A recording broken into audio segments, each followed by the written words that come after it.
This week at NASA. NASA commercial partner SpaceX is a step closer on its planned journey to the International Space Station. After its rollout to Space Launch Complex 40 at Cape Canaveral Air Force Station in Florida, the SpaceX Falcon 9 rocket was lifted into place for a static engine fire test simulating launch. The exercise ended with all 9 engines firing at full power for 2 seconds. The successful test clears the way for Falcon 9's upcoming demonstration flight to the ISS, as part of NASA's plan for private companies to take over cargo delivery to the orbiting complex. We finished the 30-year incredible era of shuttle, but very excited about the upcoming launch of SpaceX. What that will do will be to show to the world that America is still the leader in space exploration. It'll provide for us American access to low Earth orbit for cargo initially, and then as we go through the rest of our competition, American access for crew members. Expedition 31 Soyuz Commander Gennady Padalka, NASA flight engineer Joe Acaba, and flight engineer Sergei Revin participated in traditional ceremonies at the Gagarin Cosmonaut Training Center in Star City, Russia, outside of Moscow. The trio later departed for the Baikonur Cosmodrome in Kazakhstan to complete training for their launch to the International Space Station aboard their Soyuz spacecraft later this month. Acaba, Padalka, and Revin are scheduled to conduct a series of pre-launch activities over the next 2 weeks as they prepare for liftoff to the orbital outpost. NASA Deputy Administrator Lori Garver visited the NASA Shared Services Center at Stennis Space Center. The NSSC provides support to NASA in the areas of human resources, financial management, procurement, information technology, and business support services. Garver was briefed by senior leadership on the latest NSSC initiatives, including the now fully operational Enterprise Service Desk that supports employees agency-wide. And thank you for calling the NASA Shared Services Center. She also spoke with NSSC employees at an all-hands event. Really enjoyed getting to know not only the management, but the whole team that works here to support us at NASA. The work that we're doing could not be done without the NSSC, and I'm just thrilled to be here for the awards program. I got to take a couple of calls, and I'm really happy that you guys have done such a great job supporting NASA. For more info about the NSSC and its services, check out www.nssc.nasa.gov. You've now made a very fine capsule. NASA Chief Technologist Mason Peck visited the Ames Research Center, where he was briefed on projects in biology, nanotechnology, and telerobotics. Peck also visited Stotler Henke, a small software company in the Bay Area that's received more than 50 NASA Small Business Innovative Research Awards. CEO Dick Stotler briefed Peck about the unique artificial intelligence software systems the company's developed for NASA and other government agencies and private manufacturers while creating new jobs here in the U.S. The second annual USA Science and Engineering Festival, held at the Washington, D.C. Convention Center, featured more than 35 NASA-sponsored exhibits aimed at inspiring students to pursue careers in science, technology, engineering, and math. The country's only national science fair, the USA Science and Engineering Festival, was founded to celebrate scientists and engineers, much like film and music stars and professional athletes. 3, 2, 1, start. Aspiring Rocketeers showed off their gravity-defying skills at the NASA Student Launch Project's Flight Challenge, the annual event organized by the Marshall Space Flight Center and sponsored by ATK Aerospace Group, provides teams of middle school through college students the opportunity to design, build, and test large-scale rockets. The teams vie to see whose rocket gets closest to the 1-mile-high altitude mark and safely returns its onboard science payload to Earth. We're getting real-world experience here of what people can do after they graduate, just for aerospace engineering, mechanical engineering, electrical, science in general, and it's been a very tremendous help and realization to see what actual companies are doing in the real world after school. We need engineers. We as a country need engineers. We as ATK need engineers. We as an aerospace industry need engineers. This is probably the best way I can think of to encourage them to join us. High school teams from across the country presented their solutions to a variety of 21st century problems during the Conrad Foundation's 5th Annual Innovation Summit held at the Ames Research Center. The event included 15 finalist teams competing in the categories of aerospace exploration, clean energy, and health and nutrition. Each category's winning teams received cash prizes of $5,000 to continue development of their projects.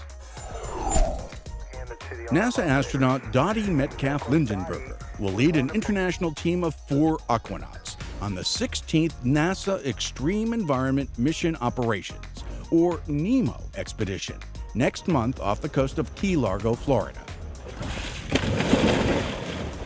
The 12-day mission at the bottom of the Atlantic Ocean will simulate a visit to an asteroid and test innovative solutions to challenges astronauts expect to face. Joining Metcalf Lindenberger inside the National Oceanic and Atmospheric Administration's Aquarius Reef Base undersea habitat will be fellow astronauts Kamiya Yui of the Japan Aerospace Exploration Agency and Timothy Peake of the European Space Agency.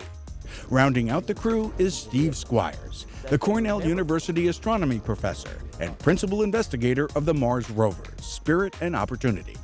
Squires was on the previous NEMO crew.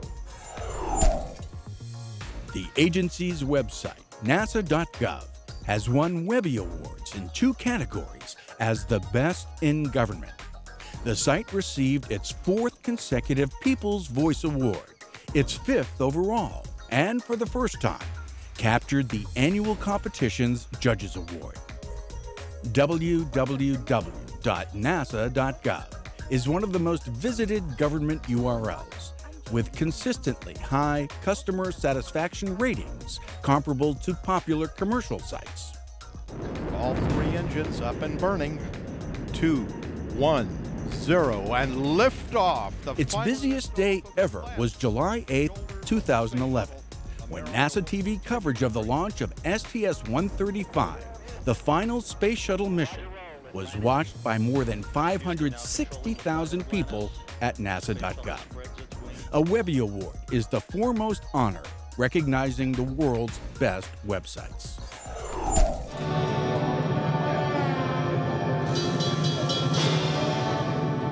At the Johnson Space Center, the Westbrook Intermediate School Band, winners of the 2011 Texas State Band Contest, performed a special concert for JSC employees in the Teague Auditorium.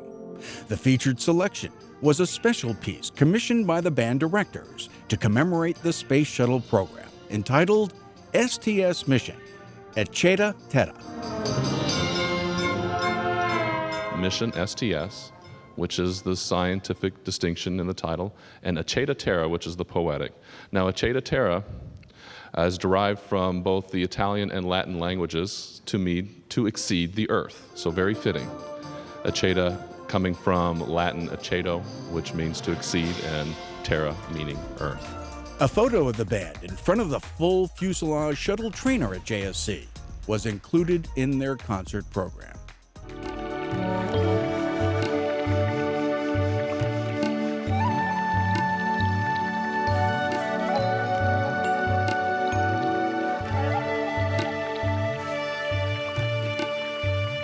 My name is Daphne Dador, and I'm a Legislative Affairs Specialist at NASA headquarters. My office's mission is to handle all communications and relationships related to legislative issues between the agency and Congress. And so I do things like help out with preparing for congressional hearings, handling requests from members of Congress and their staff, as well as monitoring relevant legislation. I grew up in California. I was in the San Francisco Bay Area. You know, NASA Ames has always been a presence for me. When I was little, my grandparents would take myself and my brothers out to Moffett Field I've always been attracted to coming to a place with a larger cause and a bigger idea. So Washington, D.C. to me was a place to do that. I had an undergraduate degree in politics, which is something that a lot of people in Washington, D.C. have. And so I decided I needed to specialize in an area. So I decided to go to graduate school. And I found the Space Policy Institute at George Washington University. And that's where I learned that there was this field called space policy and that I could be involved in it even though I wasn't a scientist or engineer. At this agency, I think it represents the best about being an American. It's, you know, it's having an enterprising nature, it's advancing humanity and knowledge, and, you know, it's that American spirit. On the outside, I've always been proud of our space program, but now that I'm part of the agency, I feel that it's even more important for me when I go home or when I go out to talk about what we do and why it's so important to the nation. The U.S. Astronaut Hall of Fame has 3 new members. During an induction ceremony held at the Kennedy Space Center, Franklin Chang Diaz, Kevin Chilton, and Charlie Precourt joined an elite group of American space heroes. Chang Diaz flew on 7 space shuttle flights and logged more than 1,600 hours in space. Chilton was the pilot on STS-49, the first flight of Space Shuttle Endeavour, and was the commander of STS-76. And Precourt flew on 4 space shuttle missions as a mission specialist, a pilot, and a commander. This is the 11th group of space shuttle astronauts named to the Hall of Fame. Earlier inductees represent the Mercury, Gemini, Apollo, Skylab, and Apollo-Soyuz programs.